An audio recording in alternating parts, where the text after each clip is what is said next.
Notre invité du grand entretien aujourd'hui nous donne l'occasion de revenir sur les innovations qui ont bousculé ces dernières années l'organisation du travail. Son CV parle pour elle. Elle a exercé successivement des fonctions au sein du ministère du Travail, en collectivité locale, en qualité de conseillère en charge des collectivités territoriales, de la réforme de l'État et de la fonction publique. Elle a été directrice adjointe du cabinet du président du Sénat et différents postes de sous-préfet avant d'être nommée donc directrice générale de l'ANACT. J'y arrive. Caroline Gadou nous accompagne. Bonjour. Bonjour Eva. Bienvenue dans Smart Job, merci beaucoup de nous accompagner. L'ANACT, c'est un établissement public qui a pour vocation d'améliorer les conditions de travail. Est-ce qu'on peut dire, Caroline Gadou, quand on regarde là votre parcours, que ça a toujours été finalement le sens de votre parcours, de votre action ? Moi, ce qui m'a toujours guidée dans mon parcours, c'est deux choses. C'est les territoires. Ouais. Et l'ANACT est une organisation qui est ancrée dans les territoires. Bien ancrée dans les territoires. Voilà, ouais. Nous avons 16 implantations territoriales dans toute la région de métropole, mais aussi en Martinique, en Guadeloupe, à La Réunion. Et ce réseau, il s'est construit petit à petit. L'ANACT existe depuis 50 ans. Voilà, et donc elle a cherché à vraiment renforcer cette présence dans les territoires. Donc les territoires, mais aussi les questions autour du développement économique, de la santé des personnes, comment concilier justement santé et performance économique. Ce sont des sujets sur lesquels j'ai eu l'occasion de travailler quand j'étais effectivement en collectivité locale ou comme sous-préfet. Et donc aujourd'hui, je peux porter ces sujets avec l'ANACT, qui a depuis 50 ans développé effectivement une expertise et alors expliquez-nous avec les entreprises. Plus concrètement, voilà le rôle de l'ANACT. Alors peut-être déjà revenir sur l'histoire de l'ANACT. Elle a été créée donc en 73, au moment où il y avait énormément de modifications, de transformations de l'outil de production. La technologie arrivait, on voulait sortir aussi de l'organisation taylorienne et on commençait à prendre finalement conscience des inconvénients de cette organisation très, très taylorienne. Et donc l'ANACT, elle a été créée, c'est pour ça que c'est important de l'avoir en tête, avec l'objectif, c'était dans le texte de loi, d'humaniser le travail. C'est donc un projet porté à la fois par les partenaires sociaux, qui sont toujours dans notre conseil d'administration, et l'État.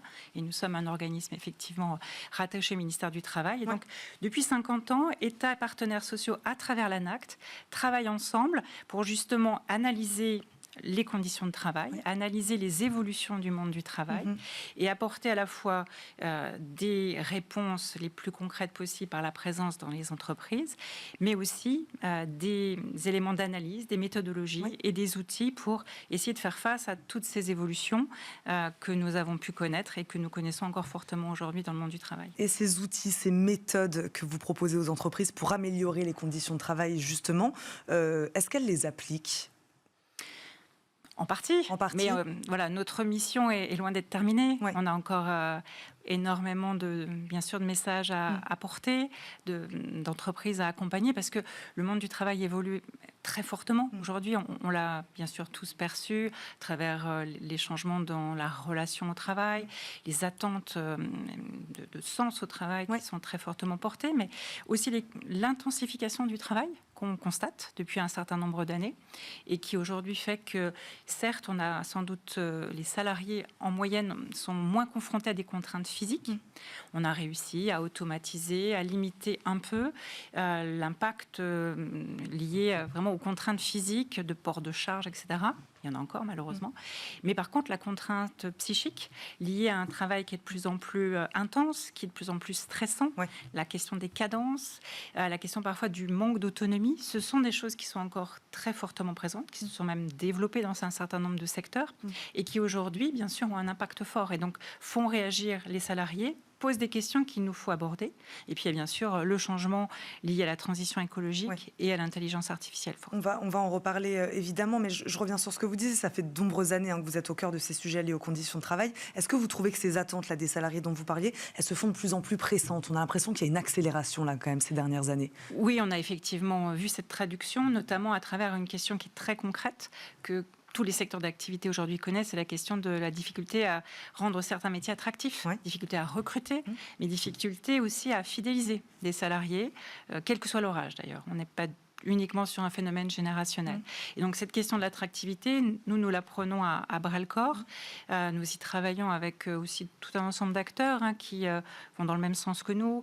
On accompagne aussi les branches, les fédérations, on travaille avec certaines chambres de commerce, avec des OPCO, parce qu'aujourd'hui, quasiment toutes les entreprises sont confrontées à cette question. Et travailler sur l'attractivité, c'est travailler à un moment donné, si on veut être efficace sur la question de l'attractivité, il faut se poser la question des conditions de travail, de l'organisation du travail, de comment on peut redonner aux salariés de l'autonomie dans leur travail, du pouvoir aussi d'agir dans leur travail. Donc, nous travaillons avec les salariés et les dirigeants d'entreprise. C'est vraiment notre méthode. Et on essaye justement de trouver de nouvelles solutions, notamment à travers le dialogue social en entreprise, à travers l'organisation du travail, pour trouver de meilleurs équilibres et s'adapter à cette attente qui est aujourd'hui de toute façon vraiment très présente et auquel il faut faire face. Et est-ce que vous ne trouvez pas qu'il y a des fois un décalage de calendrier justement entre les attentes de ces salariés et celles des dirigeants des entreprises ? On a heureusement des situations où justement il y a ce dialogue qui se noue en entreprise et on arrive à trouver des solutions finalement satisfaisantes pour tout le monde. Donc il y a heureusement de vraies raisons d'espérer, mais suivant, c'est une question aussi je pense, de pédagogie. Il y a encore un énorme travail de pédagogie qui doit être fait pour convaincre que se poser la question de l'attractivité ou se poser la question de l'usure professionnelle pour les salariés, ce n'est pas une question subsidiaire, c'est finalement agir vraiment sur la performance de son entreprise. Donc c'est un sujet à traiter maintenant et qu'il vaut mieux prendre à bras-le-corps maintenant. Et nous, on propose justement des méthodes plutôt que de différer et de s'apercevoir qu'on va perdre des salariés qualifiés parce qu'ils auront envie d'aller plutôt dans d'autres entreprises ou on va voir aussi peut-être des salariés expérimentés être en arrêt maladie, en inaptitude. Voilà, donc ces questions-là, on ne peut pas les différer. Elles sont difficiles. Elles impliquent véritablement que dirigeants d'entreprise, représentants du personnel, salariés se mettent autour de la table et travaillent ensemble, s'impliquent. C'est un énorme travail à mener ensemble.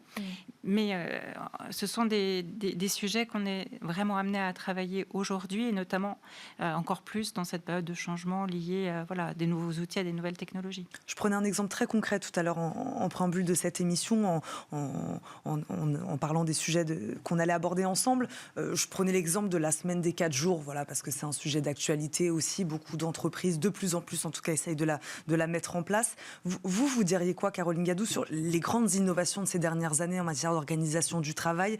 Voilà, là c'est vrai que c'est un exemple qui parle à tout le monde. Vous, quels sont les exemples qui vous ont un peu marqué ou qui vous ont semblé le plus bouleversé, on va dire, votre manière de travailler ? Alors la question du temps de travail, effectivement, est centrale avec différentes évolutions. Depuis une quarantaine d'années, ça a toujours été un sujet de travail de l'ANACT, depuis la question du travail de nuit et de son impact sur la santé des personnes et aussi sur la performance de l'organisation. Et aujourd'hui, effectivement, après la vague télétravail, la question de la semaine de 4 jours, c'est un sujet qui doit avant tout faire l'objet d'une analyse globale. C'est-à-dire qu'on a bien sûr 2 modèles possibles. La semaine de 4 jours avec réduction du temps de travail hebdomadaire, qui renvoie finalement à des modèles qu'on a connus par le passé. Et puis la semaine de 4 jours où on va réaliser en 4 jours ce qu'on faisait avant 5, donc une intensification du travail. Et c'est sur cet aspect-là que l'ANACT alerte sur la nécessité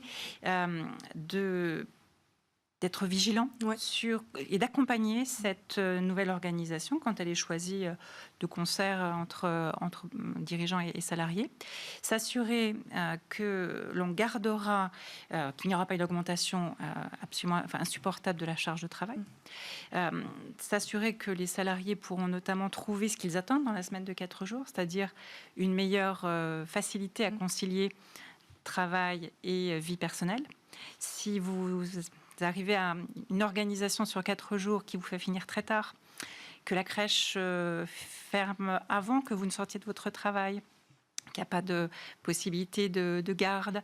Donc finalement, sur des sujets comme ça, vous alertez finalement les entreprises sur la manière de le mettre en place. Et on essaie de trouver des solutions concrètes. On porte des projets pilotes avec des entreprises, avec des branches, avec des fédérations, avec des administrations aussi, pour analyser concrètement comment les choses se passent et ce qui peut marcher. Et pouvoir ensuite présenter ces solutions, ces modalités qui ont été, ces bonnes pratiques, et pouvoir tout secteur et toute taille de structure. Oui, alors notre objectif, c'est bien sûr de nous adresser en particulier aux entreprises qui n'ont pas la possibilité de faire appel à des prestataires, à des consultants.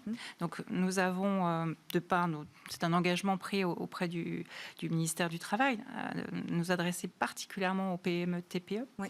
Donc nous avons cet angle d'attaque particulier, mais bien sûr, nous travaillons aussi avec et pour à la fois des associations. Nous sommes très présents aujourd'hui dans le secteur social, sanitaire et social, médico-social, qui est confronté à des difficultés importantes en matière de conditions de travail. Nous travaillons avec des administrations et avec des entreprises de tailles différentes. Qu'est-ce que vous leur répondez à ces TPE, PME dans les territoires quand elles vous disent « nous, on n'a pas forcément les moyens de mettre en place de tels changements » ? Alors c'est la force de notre réseau. Notre réseau qui est territorial, qui connaît donc la situation économique, qui connaît aussi finalement la configuration d'un territoire et qui peut assez bien interpréter la situation de l'entreprise et ses difficultés. Et ce réseau territorial, il a toujours eu à cœur d'innover. Et donc notre force, c'est aussi de partir de grands principes ou de méthodologies nationales, de pouvoir aussi faire du sur-mesure.